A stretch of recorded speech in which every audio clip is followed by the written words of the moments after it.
احباب اہل سنت، السلام علیکم ورحمۃ اللہ وبرکاتہ۔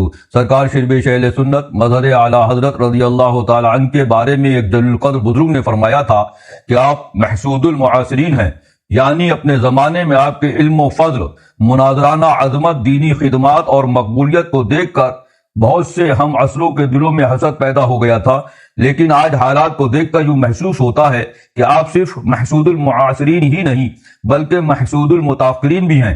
وقت گزر گیا، نسلیں بدل گئی، مگر حسد کی آگ بجھ نہ سکی۔ افسوس کہ آج بھی بعض لوگ آپ کی عظیم شخصیت کو نشانہ بنانے میں مصروف ہیں۔ حال ہی میں مجھ فقیر کے سامنے ایک کتاب اور اس کے چند صفحات آئے جن میں مولوی ضیاء المصطفیٰ گھوسوی نے جو سرکار شربیش اہل سنت مظہر اعلیٰ حضرت رضی اللہ تعالی عنہ کی ذات گرامی پر جھوٹا واقعہ گھڑ کر توہین و بدزبانی کی تھی، اس کو نقل کیا گیا ہے۔ اس جھوٹے قصے کی بنیاد پر مولوی ضیاء المصطفیٰ نے نہ صرف بد کلامی، بے ادبی اور تنقیص شان کی، بلکہ ایک ایسی شخصیت کو نشانہ بنایا جس کی عظمت پر اکابر اہل سنت کی شہادتیں موجود ہیں۔ حسد سے ان کے سینے پاک کر دے۔ سوال یہ ہے کہ آخر کتنا حسد کرو گے؟ جس شخصیت کو اللہ تعالیٰ نے عزت عطا فرمائی، جسے رسول اکرم صلی اللہ تعالی علیہ وسلم کی نسبت نے رفعت بخشی، اسے تمہاری تحریریں، تمہاری حسدیں کیسے گھٹا سکتی ہیں؟ حقیقت تو یہ ہے کہ جسے رب بلند کرے اسے کوئی پست نہیں کر سکتا۔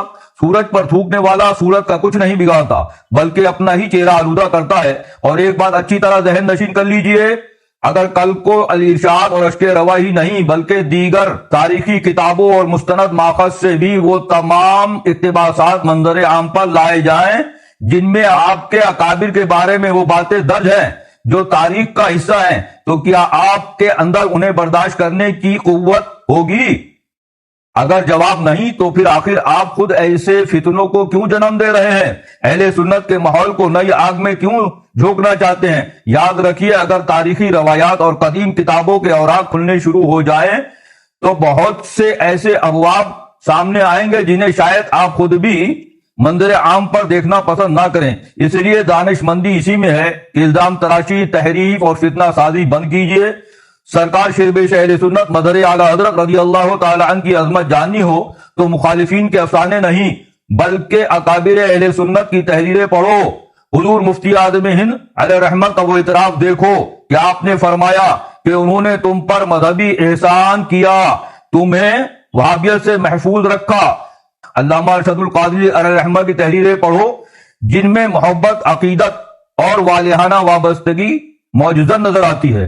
محدث اعظم ہند علیہ رحمہ کے کلمات کا مطالعہ کرو جہاں سرکار شربیش اہل سنت کی علمی عظمت اور دینی خدمات روشن آفتاب کی طرح نمایاں ہیں، اور پھر خود امام اہل سنت اعلیٰ حضرت رضی اللہ تعالی عنہ کے عطا کردہ القابات اور تحریرات کو دیکھو جن سے معلوم ہوتا ہے کہ یہ کوئی معمولی شخصیت نہ تھی بلکہ وہ مرد میدان تھے جنہوں نے علمی محاذ پر ایسے کارہائے نمایاں انجام دیے جن کے اثرات آج تک باقی ہیں۔ افسوس اس بات کا ہے کہ اگر یہ جملے وہابی، دیوبندی، نجدی یا غیر مقلد کرتے جن کے باطل نظریات کا علمی تعاقب سرکار شربیش اہل سنت نے پوری قوت سے کیا تو تعجب نہ ہوتا، مگر دکھ اس بات کا ہے کہ اپنے آپ کو اہل سنت کہنے والے، اپنے آپ کو اعلیٰ حضرت سے منسوب کرنے والے بعض افراد ہی ایسی بے بنیاد باتوں کو فروغ دے رہے ہیں۔ یہ طرز عمل حسد اور تعصب کی بدترین مثال ہے۔ اور پھر حیرت اس بات پر ہے کہ فقیر کے نانا حضور شربیش اہل سنت مظہر اعلیٰ حضرت رضی اللہ تعالیٰ نے اپنے شجر خلافت میں خود تصریح فرمائی کہ فقیر کو بلا واسطہ بیت و ارادت اعلیٰ حضرت رضی اللہ تعالیٰ عنہ سے حاصل ہے۔ مزید برآں شہزادہ شربیش اہل سنت حضرت حافظ قاری علامہ عسکری رضا خان صاحب قبلہ علیہ رحمہ کے ذریعے تحریر کردہ مکتوب میں بھی واضح الفاظ کے ساتھ فرمایا کہ فقیر کو بیت و خلافت و ارادت بلا واسطہ حضور اعلیٰ حضرت رضی اللہ تعالیٰ عنہ سے حاصل ہے۔ ایسی واضح تاریخی شہادتوں کے باوجود اگر کوئی من گھڑت قصے تراش کر شخصیت کشی کی کوشش کرے تو یہ تحقیق نہیں بلکہ تعصب کی علامت ہے۔ حقیقت یہ ہے کہ کچھ لوگوں کا فتنوں سے ایسا تعلق ہے جیسے چولی دامن کا ساتھ، نہ وہ فتنوں سے الگ ہو سکتے ہیں نہ فتنے ان سے جدا ہوتے ہیں۔ اسی لیے ہر دور میں وہ کسی نہ کسی بزرگ کی شخصیت کو نشانہ بنا کر اپنی موجودگی کا احساس دلانے کی کوشش کرتے ہیں، لیکن یاد رکھنا چاہیے کہ بزرگوں کی عظمت کتابوں کے جھوٹے واقعات سے ختم نہیں ہوتی، تاریخ کا فیصلہ قلم تعصب نہیں بلکہ علم و دیانت اور اکابر کی شہادتیں کرتی ہیں۔ آخر میں حضرت سیدنا سرکار کلاں سید مختار اشرف کچھوچوی علیہ رحمہ کا وہ ذرعی ارشاد نقل کرنا مناسب سمجھتا ہوں جو سرکار شیربیش اہل سنت مظہر اعلی حضرت رضی اللہ تعالی عنہ کی عظمت و حقانیت پر روشن دلیل ہے۔